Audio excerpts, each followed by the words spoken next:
बोलो भागवत भगवान की जय। तृतीय स्कंद 22वां अध्याय।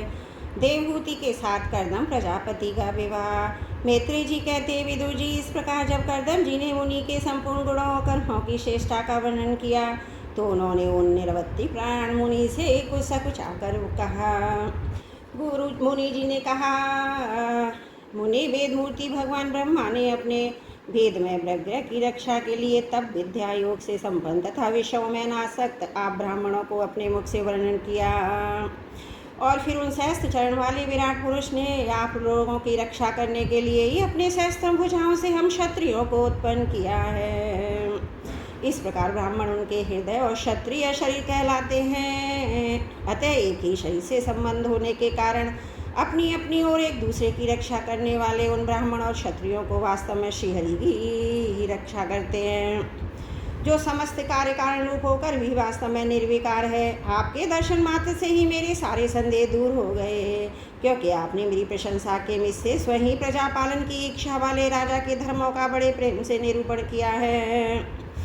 आपका दर्शन अजितेंद्रिय पुरुषों को बहुत दुर्लभ है। मेरा बड़ा भाग्य है जो मुझे आपका दर्शन हुआ और मैं आपके चरणों के मंगलमयी रज अपने सिर पर चढ़ा सका। मेरे भाग्योदय से ही आपने मुझे राजधर्मों की शिक्षा देकर मुझ पर महान गुण किया। मैंने भी शुभ प्रारब्ध का उदय होने से ही आपकी पवित्र वाणी कान खोलकर सुनी। मुनि, इस कन्या के स्नेहवश मेरा चित्त बहुत चिंताग्रस्त हो रहा है, अतः मुझ दिन की यह प्रार्थना आप कृपा पूर्वक सुने। यह मेरी कन्या जो प्रियव्रत उत्तानपाद की बहन है, अवस्थाशील और गुण आदि में अपने योग्य पति को पाने की इच्छा रखती है। जब ने इसने नारद जी के मुख से आपके शील विद्या रूप आयु और गुणों का वर्णन सुना, तभी से आपको अपना यह पति बनाने का निश्चय कर चुकी है। द्विजवर भी बड़ी श्रद्धा से आपको एक कन्या समर्पित करता हूँ, आप इसे स्वीकार कीजिए। ग्रस्तोचित कार्यों के लिए सब प्रकार आपके योग्य है। जो भोग स्वतः प्राप्त हो जाए उसकी अवहेलना करना भी रक्त पुरुष को भी उचित नहीं है, फिर विषय शक्ति की तो बात ही क्या है। जो पुरुष स्वयं प्राप्त हुए भोग का निरादर कर फिर किसी कृपण के आगे हाथ पर पसारता है, उसका बहुत फैला हुआ यश भी नष्ट हो जाता है और दूसरों के तिरस्कार से मान भंग भी होता है। विद्वान, मैंने सुना है आप विवाह करने के लिए उद्यत है। आपका ब्रह्मचर्य एक सीमा तक है, आप निष्ठिक ब्रह्मचारी तो है ही नहीं, इसलिए आप इस कन्या को स्वीकार कीजिए, मैं इसे आपको अर्पित करता हूँ। श्री कर्दम मुनि ने कहा, ठीक है, मैं विवाह करना चाहता हूँ और आपको कन्या का भी किसी के साथ वाग्दान नहीं हुआ, इसलिए इस दोनों का सर्वश्रेष्ठ ब्राह्मण विधि से विवाह होना उचित ही होगा। राजन, वेदोक्त विवाह विधि में प्रसिद्ध जो गर्वाणी ते इत्यादि मंत्रों में बताया हुआ काम संतान उत्पादन मनोरथ है, वह आपकी इस कन्या के साथ हमारा संबंध होने से सफल होगा। भला जो अपनी अंकांति से आभूषणों की शोभा को भी दृश्यत कर रही है, आपकी इस कन्या का कौन आदर ना करेगा। एक बार वह अपने महल की छत पर गेंद खेल रही थी। गेंद के पीछे इधर उधर दौड़ने के कारण उसके नेत्र चंचल हो रहे थे, पैरों के पायजेब मधुर झनकार करते जाते थे। उस समय से देखकर विश्वावसु गंधर्व अवशोचित होकर अपने विमान से गिर पड़े थे। वही इस समय आंसुएं आकर प्रार्थना कर रही है, मेरी अवस्था में कौन समझदार पुरुष इसे स्वीकार न करेगा। यह तो साक्षात ब्राह्मण शिशौभूम की दुलारी कन्या है, उत्तानपाद की प्यारी बहन है तथा रमणियों में रत्न के समान है। जिन लोगों ने भी कभी श्री लक्ष्मी जी के चरणों की उपासना नहीं की है, उन्हें तो इसका दर्शन भी नहीं हो सकता है। तय मैं आपकी साध्वी कन्या को अवश्य स्वीकार करूंगा, किंतु एक शर्त के साथ। जब तक इसके संतान न हो जाएगी तब तक मैं ग्रस्त धर्मानुसार इसके साथ रहूंगा। उसके बाद भगवान के बताए हुए संन्यास प्रदान, हिंसा रहित, श्रम दमादि धर्मों को अधिक महत्व दूंगा, जिनसे इस विचित्र जगत की उत्पत्ति हुई है। जिनमें लीन हो जाता है उसके आश्रय से स्थित है। मुझे तो प्रजापतियों के भी पति भगवान श्री अनंत ही सबसे अधिक मान्य हैं। मैत्री जी कहते हैं, प्रचंड धर्म दुर्विदुर कर्दम जी केवल इतना ही कह रहे थे, फिर भी हृदय में भगवान कमलनाभ का ध्यान करते हुए मौन हो गए। उस समय उसके मंद हास्य युक्त मुख कमल को देखकर देवहूति का चित्त लुभा गया और मनु जी ने देखा कि इस संबंध में महारानी शतरूपा राजकुमारी की स्पष्ट अनुभूति है। तो उन्होंने अनेक गुणों से संपन्न कर्दम जी को उन्हीं के समान गुणवत्ती कन्या का प्रसन्नतापूर्वक दान कर दिया।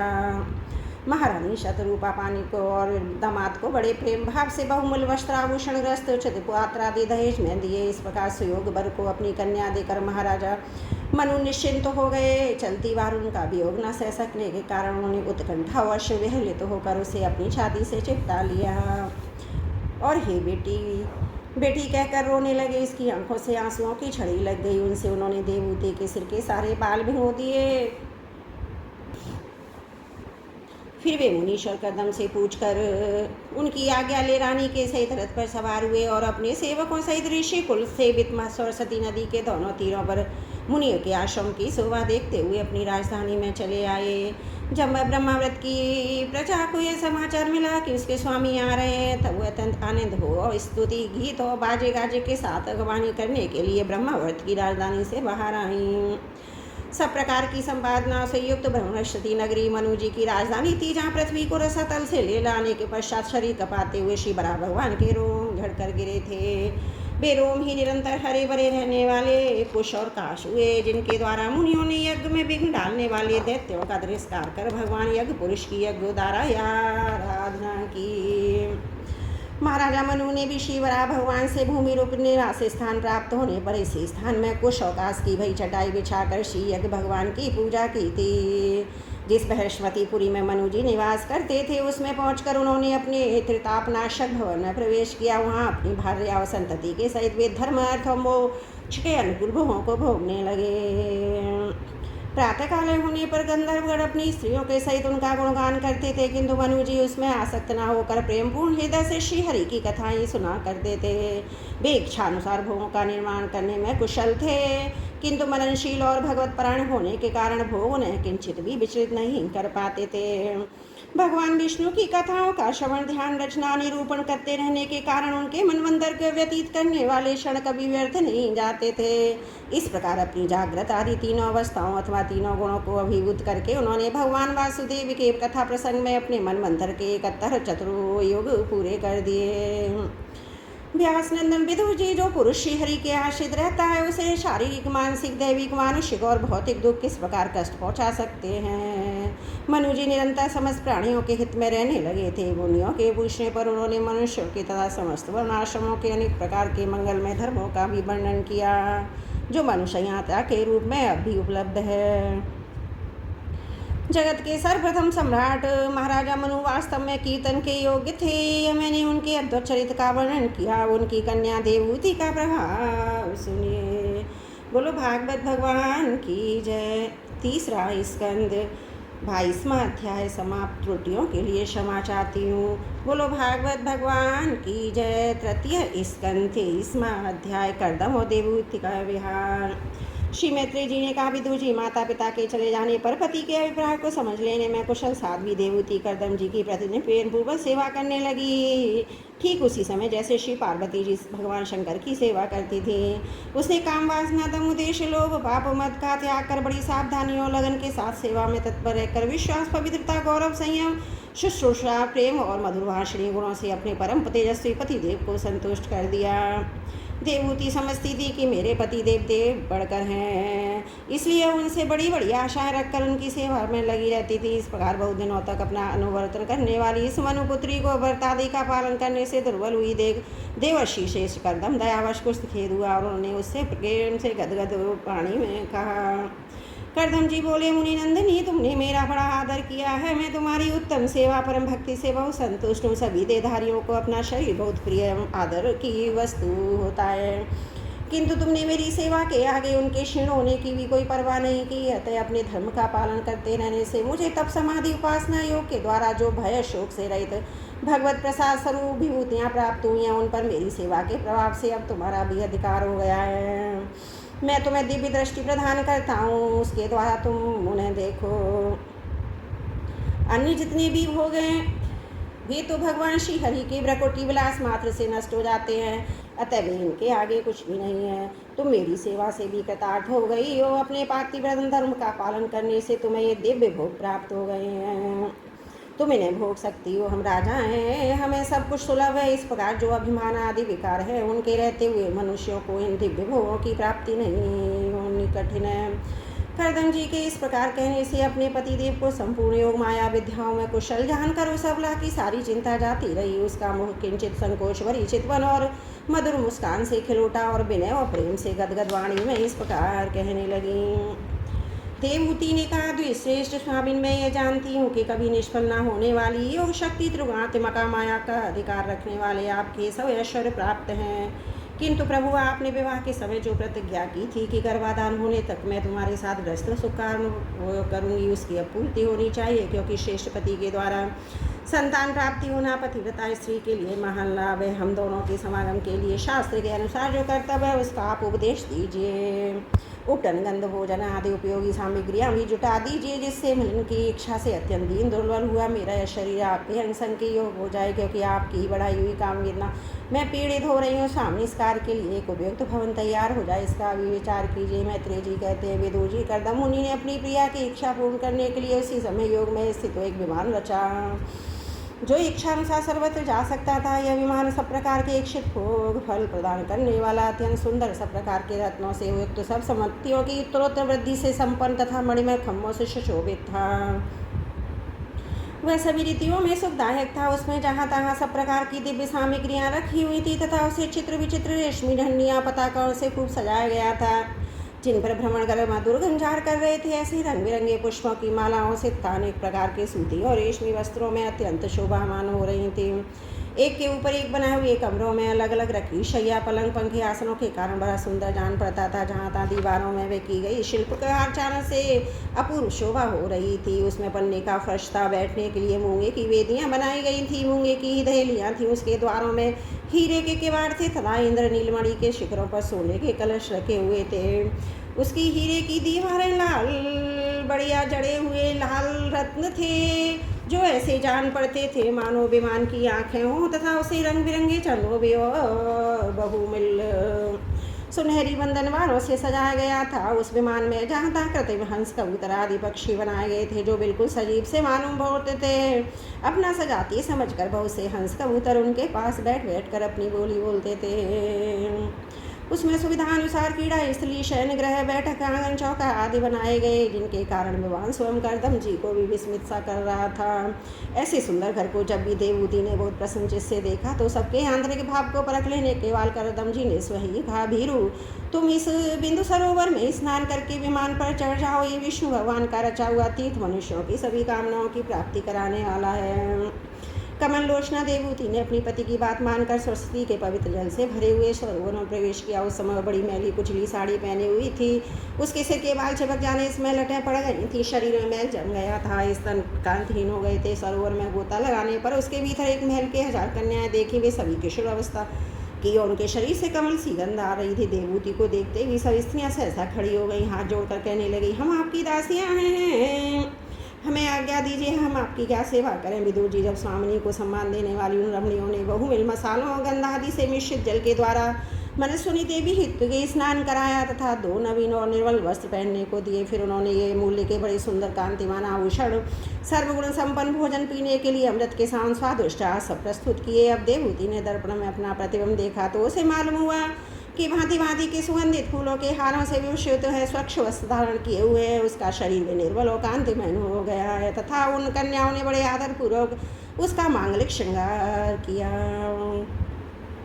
उसे सिर से स्नान कराया गया। स्नान के पश्चात अंग में सब प्रकार के आभूषण सजाए गए तथा उसके गले में हारों में, हाथों में कंकड़ और पैरों में छमछमाते हुए सोने के पाजे सुशोभित थे। कमर में पड़ी हुई सोने की रत्न जड़ित करदनी से, बहुमूल्य मणियों के हार से और अंग अंग में लगे हुए कुकमंद मंगल द्रव्यों से उसकी अपूर्व शोभा हो रही है।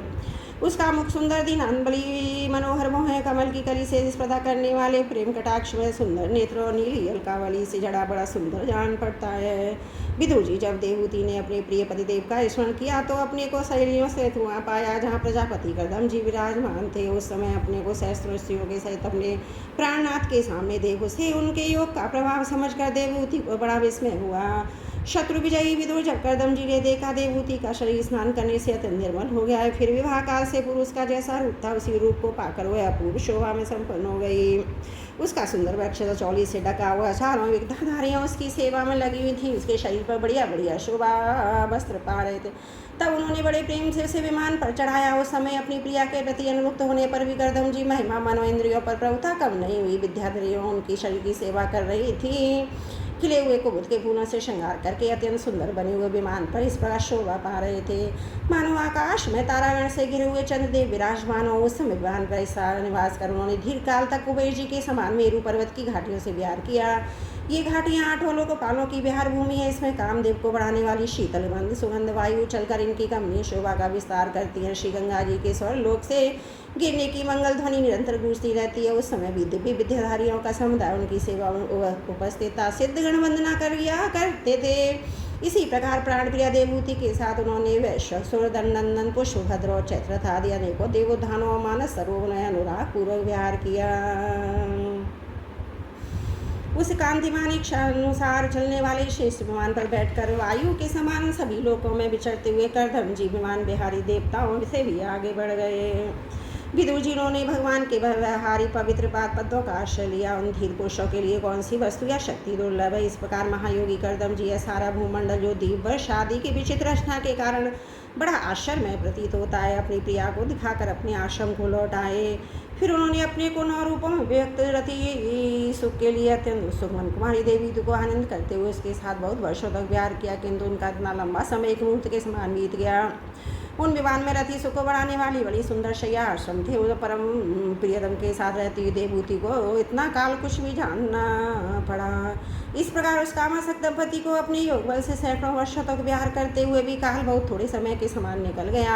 आत्मज्ञानी करदम जी जब प्रकार के संकल्प को जानते थे यदि देवभूति को संतान प्राप्ति के लिए उत्सुक देखता भगवान के आदेश को स्मरण कर उन्होंने अपने स्वरूप के 9 विवाह किए तथा कन्याओं की उत्पत्ति के लिए एकाग्रचित से अर्धांग रूप में अपनी पत्नी की भावना करते हुए उसके गर्भ में भी स्थापित किया। इससे देवभूति के ही 7 9 कन्याएं पैदा हुई। वे सभी सर्वांग सुंदरी थी। उनके शरीर से लाल कमल की सी सुगंध निकलती थी।